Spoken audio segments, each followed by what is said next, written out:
Hello, welcome in A study 1024 में हूं अरुण कुमार यादव। और जैसा कि हमने पिछली वीडियो में डिस्कस किया था चैप्टर 1 का बेसिक, इस वीडियो में मैं शुरू कर रहा हूं एक्सरसाइज 1.1। तो देखिए, पहले क्वेश्चन में हमें क्या बोला गया है। पहले क्वेश्चन में हमें डिटरमाइन करना है कि जो रिलेशन हमें गिवन है उनमें से कौन सी रिफ्लेक्सिव है, सिमेट्रिक है और ट्रांजिटिव है या फिर नहीं है। ठीक है, ये हमें बताना है। तो जो इसका पहला पार्ट है, इसमें हमें एक रिलेशन दी हुई है आर इन सेट ए।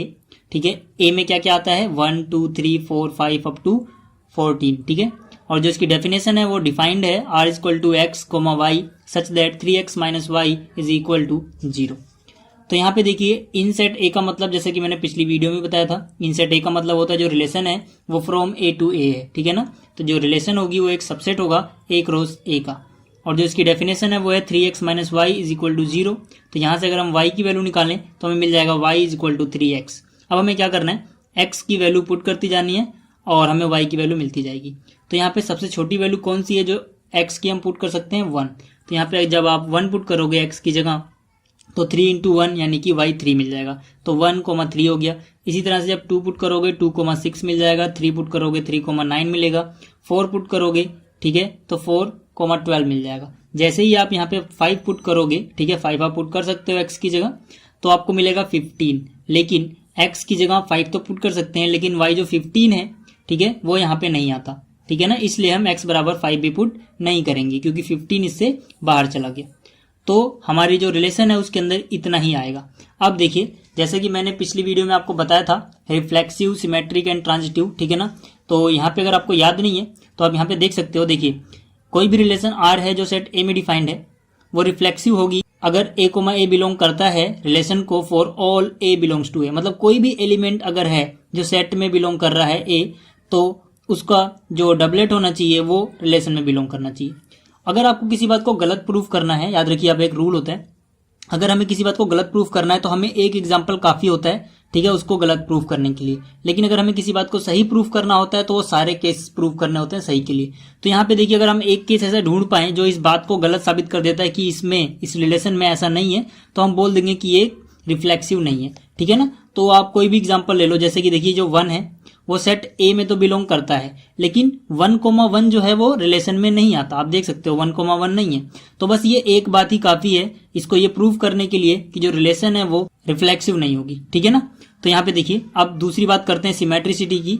अब सिमेट्रिसिटी में क्या होता है, अगर A1, A2 रिलेशन में है तो इसका उल्टा यानी A2, A1 भी रिलेशन में होना चाहिए। ठीक है ना, तो यहाँ पे देखते हैं हम, यहाँ पे देखिए जैसे 1 3 है लेकिन 3 1 कहीं नहीं है। ठीक है ना, तो बस एक एग्जांपल काफी है। 1 3 बिलोंग करता है रिलेशन को, लेकिन 3 1 नहीं बिलोंग करता है रिलेशन को, इसलिए हम कह देंगे कि जो रिलेशन है इज नॉट सिमेट्रिक।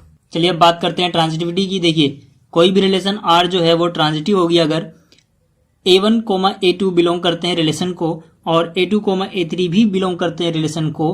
तो ये इंप्लाई करने चाहिए कि A1 और A3 भी रिलेशन को बिलोंग करते हैं। ठीक है ना, आप पहचानोगे कैसे, देखिए ये 2 पे खत्म हो रहा है और ये 2 से शुरू हो रहा है। ठीक है ना, इसका सेकंड एलिमेंट है 2, इसका पहला है, तो 2 दोनों में है A2। इसको आप भूल जाओ A2 को, तो क्या बचेगा A1 और A3, तो यही होना चाहिए। तो हम क्या करेंगे, हम अपनी रिलेशन में ढूंढेंगे ऐसा कुछ, जैसे कि 1 और 3 है, ये 3 पे खत्म हुआ तो क्या कोई 3 से शुरू हो रहा है, ये रहा। ठीक है ना, 3 और 9, तो 3 दोनों में कॉमन आ गया, बाकी क्या बचा 1 और 9। तो हम देखेंगे कि क्या 1 और 9 भी है, नहीं है। तो हम कह सकते हैं कि 1 3 जो है वो बिलोंग करता है रिलेशन को, 3,9 भी बिलोंग करता है रिलेशन को, लेकिन 1,9 जो है वो रिलेशन को बिलोंग नहीं कर रहा है। तो एक एग्जाम्पल काफी है ये बताने के लिए कि जो रिलेशन है वो नॉट ट्रांजिटिव है। ठीक है ना, ये ट्रांजिटिव नहीं है। अब बात करते हैं इसके सेकंड पार्ट की। सेकंड पार्ट में हमें एक रिलेशन आर गिवन है in set capital N. Capital N क्या है, सेट ऑफ नेचुरल नंबर्स है। ठीक है, जो आर डिफाइंड है वो है x comma y such that y is equal to x plus 5 and x is less than 4। तो अगर जो आर है वो इन सेट कैपिटल एन है तो इसका मतलब है जो आर होगा वो एक सबसेट होगा एन क्रॉस एन का। ठीक है ना, और इसकी डेफिनेशन में क्या है, y is equal to x plus 5, और जो एक्स है वो 4 से छोटा है। और इसी तरह से जो रिलेशन है वो कैपिटल एन में है, मतलब जो एक्स होगा वो भी कैपिटल यानी कि नेचुरल नंबर को बिलोंग करेगा। तो अगर x जो है वो 4 से छोटा भी है और नेचुरल नंबर को बिलोंग भी करता है तो x की सिर्फ ये 3 वैल्यूज पॉसिबल हैं। x बराबर 1 हो सकता है, 2 हो सकता है या फिर 3 हो सकता है। तो अगर इन तीनों वैल्यूज को हम यहाँ पे पुट करेंगे तो हमें y मिलता जाएगा। ठीक है, तो x बराबर 1 पुट करो, 5 + 1 6, यानी कि यहाँ पे आ गया 1 और 6। जब आप इसको x की जगह 2 पुट करोगे तो 5 + 2 यानी 7 मिल जाएगा आपको। जब 3 पुट करोगे तो 8 मिल जाएगा। तो ये हमारी रिलेशन आ गई, ठीक है ना। अब बात करते हैं कि ये रिफ्लेक्सिव है या नहीं है सबसे पहले, ठीक है ना। तो रिफ्लेक्सिव होने के लिए मैंने आपको बताया था कि अगर कोई एलिमेंट ए जो है वो सेट में बिलोंग करता है तो a, भी होना चाहिए। तो यहाँ पे देखिए हम एक एग्जाम्पल ऐसा सर्च कर लेंगे जिसमें हम दिखाएंगे कि ये डेफिनेशन को फॉलो नहीं करता है, तो मतलब ये रिफ्लेक्सिव नहीं है। जैसे कि 1 जो है वो सेट में बिलोंग कर रहा है, ठीक है ना। सेट n है यहाँ पर नेचुरल नंबर का, तो 1 नेचुरल नंबर होता है, लेकिन 1,1 जो है वो रिलेशन में बिलोंग नहीं कर रहा है, तो हम कहेंगे कि ये रिफ्लेक्सिव नहीं है। इसी तरह से अगर हम बात करें सिमेट्रिसिटी की, तो यहाँ पे देखिए अगर a, b होता है रिलेशन में तो b, a भी होना चाहिए। तो हम बस एक एग्जांपल ढूंढ लेंगे जिसमें हम दिखाएंगे ऐसा ये फॉलो नहीं हो रहा है। तो जैसे कि 1,6 जो है वो रिलेशन में है, लेकिन 6,1 जो है वो रिलेशन में नहीं है, तो हम कह सकते हैं कि ये सिमेट्रिक नहीं होगा। अब बात करते हैं ट्रांजिटिविटी की, ठीक है। देखिए यहाँ पर ट्रांजिटिव होने के लिए जैसे कि मैंने बताया था, अगर a1, a2 है रिलेशन में बिलोंग कर रहे हैं और a2, a3 भी रिलेशन में बिलोंग कर रहे हैं, तो ये इंप्लाई करने चाहिए कि a1, a3 भी रिलेशन में है। लेकिन अगर मान लीजिए a1, a2 रिलेशन में है और a2, a3 है ही नहीं, तो हम कभी इसको चेक ही नहीं कर पाएंगे, ठीक है ना। तो ये एक स्पेशल केस है जिसमें देखिए कोई भी एलिमेंट, जैसे कि यहाँ पे इसको ले लीजिए 16 को, तो कहीं भी दूसरा ऐसा हमें नहीं मिल रहा है जो 6 से शुरू होता हो, ठीक है ना। अगर ये a2 पे खत्म होता है तो ये a2 से शुरू होना चाहिए। ऐसे अगर ये 6 से खत्म हो रहा है तो 6 से शुरू कोई नहीं है। ऐसी यहाँ पर अगर ये 7 से खत्म हो रहा है तो 7 से शुरू वाला कोई नहीं है। यहाँ पर ये 8 से खत्म हो रहा है तो 8 से शुरू होने वाला कोई नहीं है। यानी कि हम ये चेक ही नहीं कर पा रहे हैं क्योंकि ये प्रेजेंट नहीं है कि a1, a3 है कि नहीं। तो यहाँ पर इसको हम बोलते हैं कि एक स्पेशल केस है। यहाँ पर हमें a, b रिलेशन में है, लेकिन b, c जो है वो प्रेजेंट ही नहीं है रिलेशन में, ठीक है ना। तो हम वेरीफाई नहीं कर पाएंगे कि a और c जो है वो रिलेशन में प्रेजेंट है या नहीं है। तो हम बोल देंगे कि जो रिलेशन है ये ट्रांजिटिव है। अब ये सुनने में आपको अजीब लगेगा कि जब हम वेरीफाई नहीं कर पाए हैं तब भी हम क्यों कह रहे हैं कि जो रिलेशन है वो ट्रांजिटिव है, ठीक है। तो इसके लिए मैं एक्सप्लेन करता हूँ आपको कि ऐसा क्यों हो रहा है, ठीक है। आप एनसीईआरटी में चेक कर भी सकते हैं कि जो रिलेशन है वो ट्रांजिटिव ही है, ठीक है ना। आप एनसीईआरटी के आंसर में भी देख सकते हैं। तो इसका एक्सप्लेनेशन ये है कि देखिए ए और बी जो है वो रिलेशन में तो है, लेकिन जो बी और सी है वो एब्सेंट है। और अगर बी और सी एब्सेंट है तो हम ये प्रूव नहीं कर पाएंगे कि ए, सी जो है वो रिलेशन में है या नहीं है, ये बात राइट है या रॉन्ग है। और आपको एक बात याद रखनी है, मैथ्स का एक रूल होता है, ठीक है, कि अगर कोई चीज आप सही प्रूफ कर पाओ या ना कर पाओ वो बात अलग है, लेकिन अगर आप उसे गलत प्रूफ नहीं कर सकते तो उसे आपको सही मानना पड़ेगा, ठीक है ना। तो अगर हमारे पास कोई स्टेटमेंट है मैथ्स में जिसको हम ये प्रूफ नहीं कर पा रहे कि वो गलत है, तो हम अज्यूम करते हैं कि वो सही होगा, ठीक है ना। तो हम ये प्रूफ नहीं कर पाए यहाँ पे कि ए, सी रिलेशन में बिलोंग करता है, ये बात गलत है। इसीलिए हम क्या बोलेंगे कि ये ट्रू है कि वो बिलोंग करता है, इसीलिए जो रिलेशन होगी ये ट्रांजिटिव होगी। ये एक स्पेशल केस है। आप इसको अगर इतना लंबा चौड़ा याद ना रखना चाहें तो आप सिंपल सा याद रखो कि अगर ए, बी है और बी और सी जो है वो एब्सेंट है तो हम मान लेंगे कि वो ट्रांजिटिव है। हम चेक ही नहीं करेंगे कि ए और सी बिलोंग कर रहा है या नहीं कर रहा है, ठीक है ना। तो अब देखते हैं इसका थर्ड पार्ट। अब देखिए जो इसका थर्ड पार्ट है, इसमें हमें रिलेशन कैपिटल आर गिवन है जो कि सेट ए में डिफाइंड है। ए के अंदर 1, 2, 3, 4, 5, 6 ये एलिमेंट्स आते हैं और जो इसकी डेफिनेशन है वो है x, y such that y is divisible by x, ठीक है ना। तो क्योंकि ये सेट ए में डिफाइंड है तो जो रिलेशन होगी वो एक सबसेट होगा a क्रॉस a का, और a हमारे पास ये है, ठीक है ना। तो अब देखिए y जो है वो डिविजिबल होना चाहिए x से, तो 1, 1, 2, 2, 3, 3, 4, 4, 5, 5 एंड 6, तो रिलेशन में आएगा ही, क्योंकि हर एलिमेंट अपने आप को तो डिवाइड कर ही सकता है, ठीक है ना। तो ये तो आएगा ही। इसके अलावा और क्या आएगा, 2 जो है वो 1 से डिविजिबल है, 3 1 से, 4 1 से, 5 1 से, 6 भी 1 से, 4 जो है वो 2 से भी है, 6 जो है वो 2 से भी है, 6 जो है वो 3 से भी है। इसके अलावा कोई और एलिमेंट यहाँ पे नहीं आएगा। तो ये हमारे पास रिलेशन आ गई।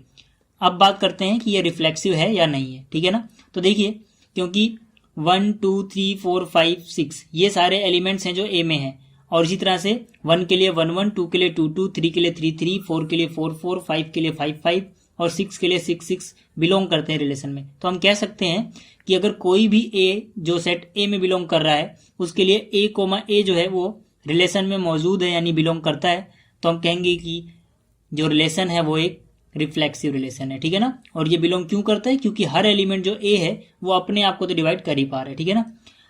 इसके अलावा अब बात करते हैं कि ये सिमेट्रिक है या नहीं है। तो देखिए सिमेट्रिक होने के लिए अगर a, b बिलोंग करता है तो b, a भी होना चाहिए।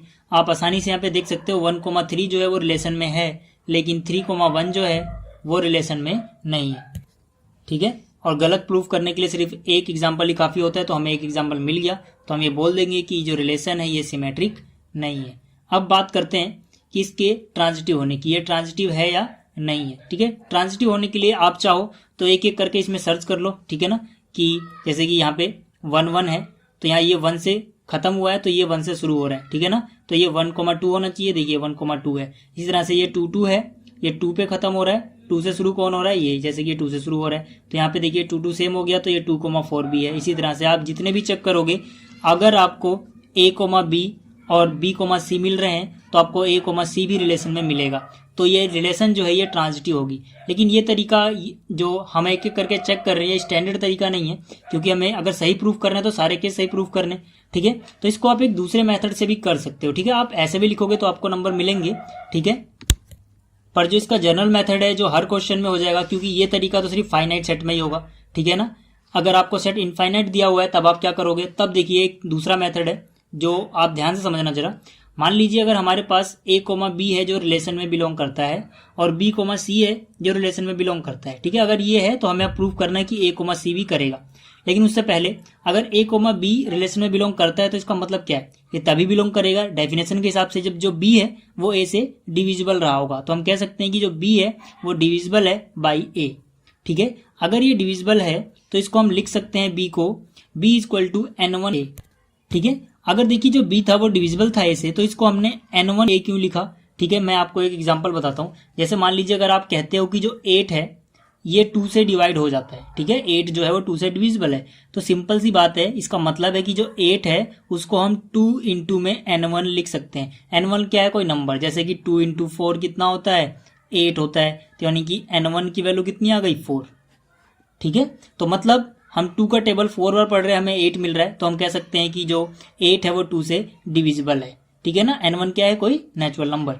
तो वही चीज यहाँ भी है, अगर जो B है वो A से डिविजिबल है तभी ये रिलेशन में रहा होगा, और अगर ये डिविजिबल है तो इसका मतलब है कि हम B को एक नेचुरल नंबर × A लिख सकते हैं। ठीक है ना, सेम ये लॉजिक। तो यहाँ पे B जो आ गया वो N1 × A आ गया। इसी तरह से अगर B, C रिलेशन में बिलोंग करता है तो इसका मतलब है कि जो C है वो डिविजिबल है बाई B। तो इसका मतलब क्या है, हम C को N2B लिख सकते हैं। ठीक है, एक नंबर × में B, जहां पे N2 क्या है, नेचुरल नंबर है।